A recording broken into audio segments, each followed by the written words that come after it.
দেখেন আমার মেয়ে কত দুষ্টামি করতেছে, মনে হয় অনেক আনন্দে আছে। আগে যেটুকু রাস্তা দেখিয়েছি এটা হচ্ছে ফয়েজ লেক ঢুকার রাস্তা আর কি। আসসালামু আলাইকুম, যে যেখান থেকে আমার ভিডিওটা দেখছেন সবাইকে অসংখ্য ধন্যবাদ। 2025-এর পহেলা জানুয়ারিতে আমরা সবাই সবার জন্য দোয়া করব, সবাই যাতে ভালো থাকে সুস্থ থাকে। ভিডিওটা ছিল 28 তারিখের ভিডিও, আমরা চট্টগ্রাম ঘুরতে গিয়েছিলাম। এটাকে বলে আর এটা কি বলে ফয়েজ লেক। এটার ভিতরে নাকি অনেক সুন্দর লেকের পাড় আছে। এই যে এখানে ফয়েজ লেকে টিকিট কাটার সম্পূর্ণ তথ্য দেওয়া আর কি, যোগাযোগ করার। বাসা থেকে ফয়েজ লেকের উদ্দেশ্যে এসেছিলাম, কিন্তু এখানে এসে দেখলাম এক একটা টিকিটের দাম 300 টাকা। টিকিটটা আমার একটু বেশি মনে হলো, তাই আমরা তো প্রায় 8-9 জন মানুষ, তাই ঢুকার হলো না। পাশেই ছিল চিড়িয়াখানা, তাই চিন্তা করলাম চিড়িয়াখানার টিকিট কেটে ওইখানেই ঢুকবো আর কি। আর এই যে মাত্র কয়েকজন মানুষ দাঁড়িয়ে আছে। এই ফয়েজ লেকে খুব বেশি মানুষ ঢুকে না, কারণ টিকিট অনেক টাকা তো। আমি দেখলাম চিড়িয়াখানায় সব লোক ঢুকছে, কিন্তু ফয়েজ লেকে মানুষই নেই, যে খুব কম অল্প কয়েকজন মানুষ। ফয়েজ লেকের ভিতরে কিছু সিনারি এই যে এখানে ব্যানারের মধ্যে দিয়ে দিয়েছে ছবি করে আর কি, তাই একটু ছবি করে। আর ফয়েজ লেকের বাহিরেতে ভিতরের কিছু ভিডিও আমি নিয়েছি, অত আহামরি যে সুন্দর কিছু তেমন না, আছে মোটামুটি আর কি। হয়তো আর ভিতরেও আছে কিছু, আমি তো আর ভিতরে ঢুকিও নি দেখিও নি। বাহির থেকে মোটামুটি অনেক কিছুই দেখা যায়, আমি ভিতরে হাত দিয়ে একটু ভিডিও করে নিয়েছি আর কি। এই যে এটাও ফয়েজ লেকের ভিতরেরই একটা দৃশ্য আছে মোটামুটি। হচ্ছে ফয়েজ লেকের পিছনের গেট আর কি, এখান থেকেও দেখা যায় ভিতরে অনেক। আর এদিকে অনেক দোকানপাট আছে, আমার কাছে অনেক ভালো লাগলো, তাই একটু কত করে প্রাইস ভিডিওতে নিলাম, দেখি কিছু কেনাকাটা করা যায় কিনা। এই দোকানতে আমি আমার ছেলের জন্য নিয়েছি একটা ঘড়ি, আর আমার জন্য জুতো। আমরা আহামরি তেমন কিছুই মার্কেটিং করিনি, তো ভাবছিলাম কক্সবাজার যাব, ওই উদ্দেশ্যে বাসা থেকে রওনা হয়েছিলাম। এখন দেখলাম শরীরটা খুব বেশি ভালো লাগছে না, তাই ভাবছি চিটাগাং থেকেই চলে যাব। লেকের পাড়ে যেমন বাচ্চাদের সামগ্রী যেটা সেটা ছিল, এরকম ফয়েজ লেকে অনেক কিছু ছিল আর কি কেনাকাটার। যার প্রয়োজন সে কেনাকাটা করে নিয়ে যাবে বা নিতে পারবে।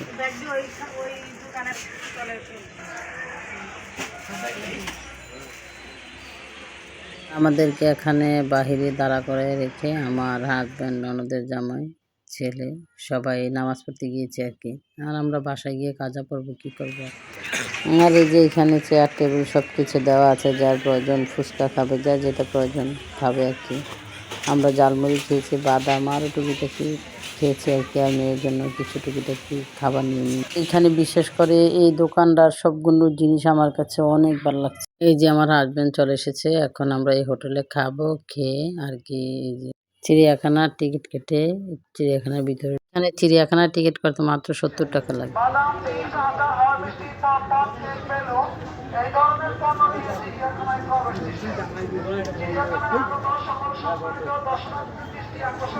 এই যে আমরা এখন চিড়িয়াখানায় চলে আসলাম, আমি ঘুরে ঘুরে দেখবো, আপনারা সাথে থাকেন আর দেখতে থাকেন।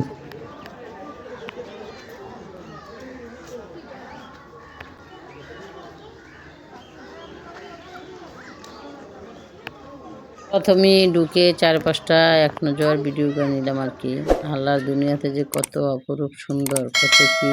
এই যে একটা বাঘ প্রথমে, তারপরে ধীরে ধীরে সব কিছু দেখাবো, আপনার সাথেই থাকেন আর দেখতে থাকেন, বলে তো আর সব কিছু বোঝানো যাবে না। কি অবস্থা দেখছেন, বাচ্চাটার সাহস দেখে আমি অবাক হয়ে যাই, কি অবস্থা করে। এটা হচ্ছে ক্যাঙ্গারু।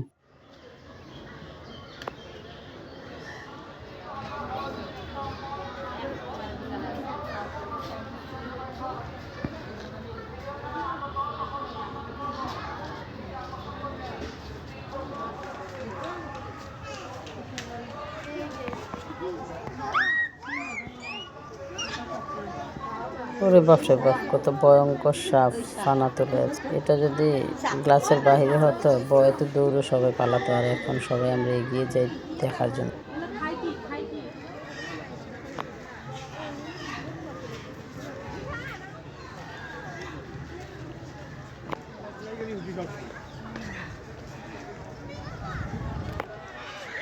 এই যে এখানে চলে আসলাম, জেব্রা দেখতে খুব সুন্দর, অনেকগুলো বানর এখানে।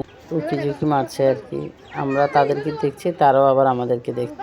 দেখেন কত দুষ্ট বাচ্চা, খালি কাগজ দিয়েছে যে খাবার দিয়েছে এই কথা বলে মুড়িয়ে, আর বানরটা সব চিড়ে দেখছে এতে আসলেই খাবার আছে।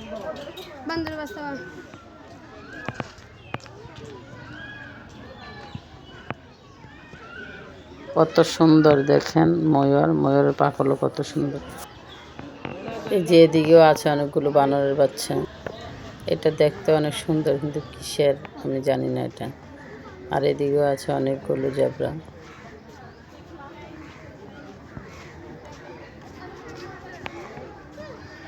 আর এই যে এখানে গ্লাস করা এটার ভিতরে ছোট ছোট সাপের বাচ্চা আর কি। এখান থেকে বড় হলে হয়তো ভাই করে অন্য কোথায় নিয়ে।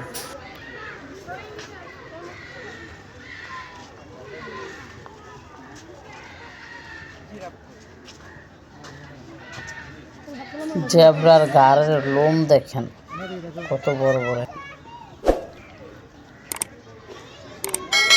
এটা দেখতে চীনা মুরগির মতো, আসলে কি আমার সঠিক খেয়াল না।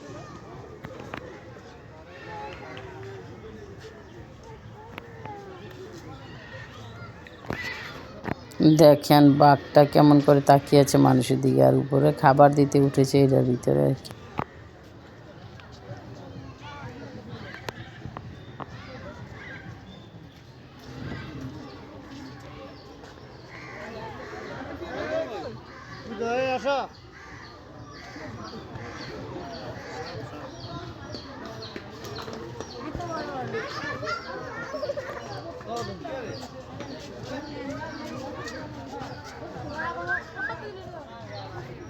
এই যে আরেকটা সাপ, এটাও বিয়ে উপরের দিকে উঠছে, বিশাল বড়।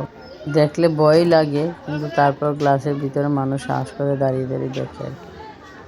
আর এইখানের অবস্থা দেখেন কত বড় সাপ পেয়েছি, মনে হয় যেন 10-12টা, আসলে এখানে মাত্র 2টা সাপ। এটার নাম হচ্ছে গন্ডার।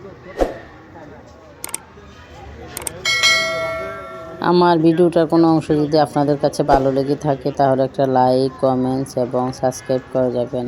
দেখেন উপরেও দোতলা খাঁচা বানিয়েছে, ওইখানেও বাঘ পড়েছে। আজকের মতো ভিডিওটা এখানেই শেষ করে দিলাম। আল্লাহ হাফেজ।